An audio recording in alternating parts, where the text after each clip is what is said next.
Hi guys, I am Kerry Mussington.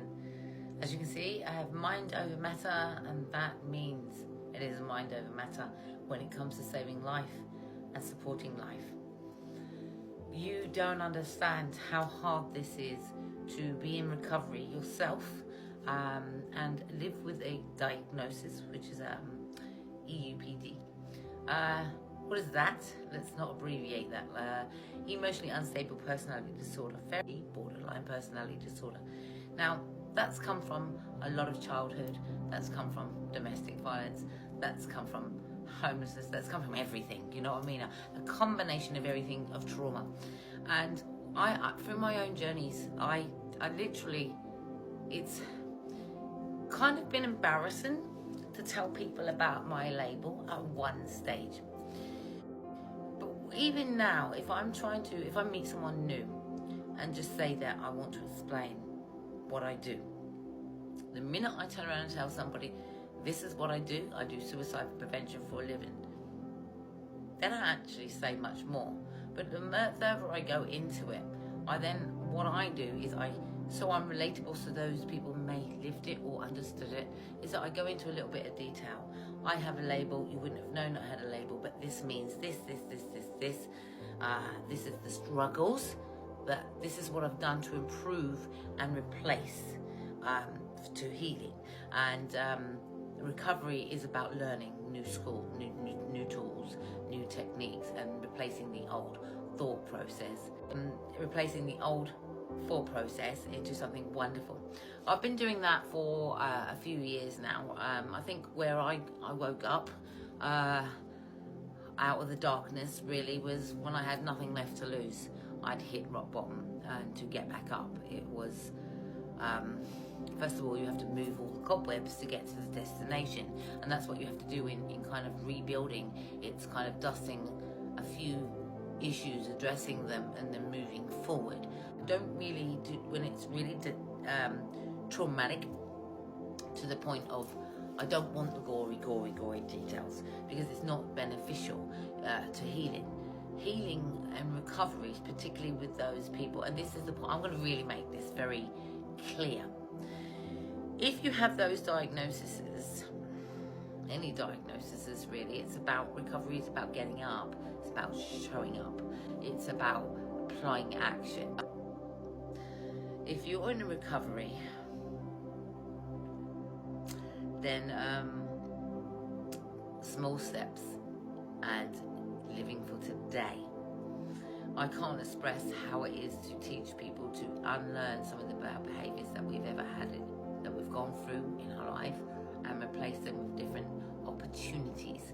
And this is what I like to do. I like to place opportunities on the table and solutions for people that are in need of recovery, people that are in need of therapy, people that want a counsellor, people want a therapist. So I apply those solutions regarding mental health. I mean, you guys just think that mental health just has to be the be-all and end-all. It's absolutely just a bloody label, okay? It doesn't actually tell you what someone is going through, what their struggles, what is what's holding them back. So it's about implementing structure and finding solutions to have people's voices heard. And in hearing people's voices, it actually changes the outcome to somebody else's life who may have felt poorly and didn't want to be here anymore. Talking to those people that have lost their children to suicide is difficult to hear, because they're asking for an answer. Now, as somebody that once tried to do that on more than one occasion, should I say, when I wasn't very well because of the situation that I was in, i.e. domestic violence, okay? I found that communication is a breakdown when someone's in a dark place, and it's going to take constant prompting sometimes to help someone through to the other side. Wow.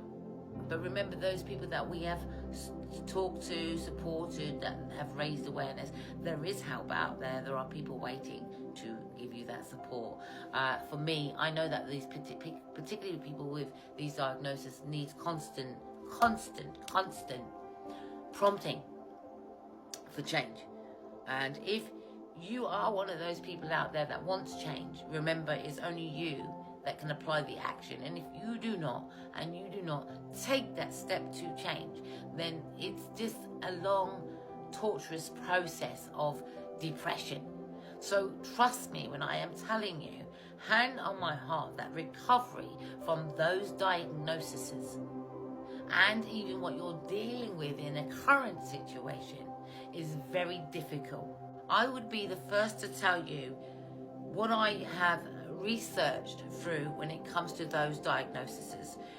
You don't want to get up and you don't want to show up. You're all right for the idea for 5 minutes, but as soon as the idea is planted on the table of doing something or joining something, you will procrastinate over it. You'll think about it for a minute and you'll, and you might even tell someone what you're going to be up to. But getting up the next day to do it, you might do that one day, but can you do it the next day and the next day and the next day until you feel that change? And see, you only get that change when you have a passion and a bite for life. And that's the struggle, where people don't know what they're doing because they have nothing to wake up for in the morning. Nobody wants to socialize with them, and if they do socialize, they don't hang on to people because there's an expectation within those people that are hanging on to each other. And it's the hanging on to each other that sometimes you can strip people's energy too much. So people have to know their lanes and know their places and what they're doing for the day. Okay, so stability is key. And that is really for anybody, really. Stability. You don't have to have a diagnosis or live with depression to need stability. Okay? Stability and is a key, and room for growth.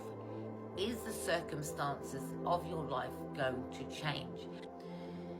When your body is crying out in pain, it's telling you there needs to be a change. Some people don't know how to change and take the measures and leave this earth, but they leave behind siblings, loved ones, lost children, who are then going to be looking for those answers. And when they look for those answers and that you're not there to answer those, then they feel how, and I'm going to reel off the words, that they're going to feel exactly how some of my clients feel. Just find that thing.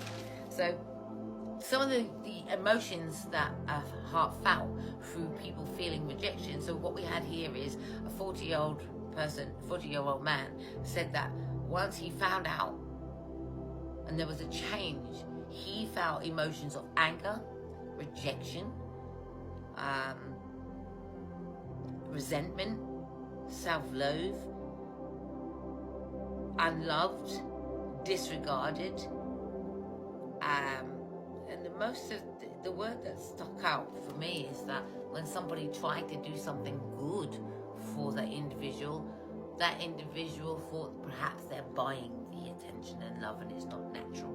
So I think when we're talking about emotions and helping one another through difficulties, through the difficult challenges through life, then it's teach them and lead the way, and show them all the beauty they possess inside. You know, sung that song, don't you? But if you think about the lyrics to that song, they are absolutely right.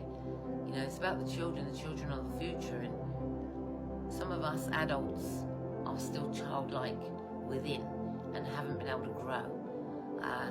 I only talk about my diagnosis, so I am relatable perhaps to somebody on the project or in somebody who listens to this message, but I am not my label. Do you understand? It was given to me to represent and put in a box of what happened to me. The same as it is when the minute someone tells me they have a diagnosis, it's radar. And it's almost like, welcome family. Hey, my family, my young ones, you might not quite be there yet, but let me show you the way. And that is the thing, isn't it? It's like if you've got an addiction and you and you're an alcoholic, what are you going to do?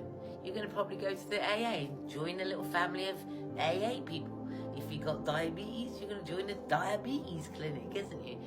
To deal with the diabetes.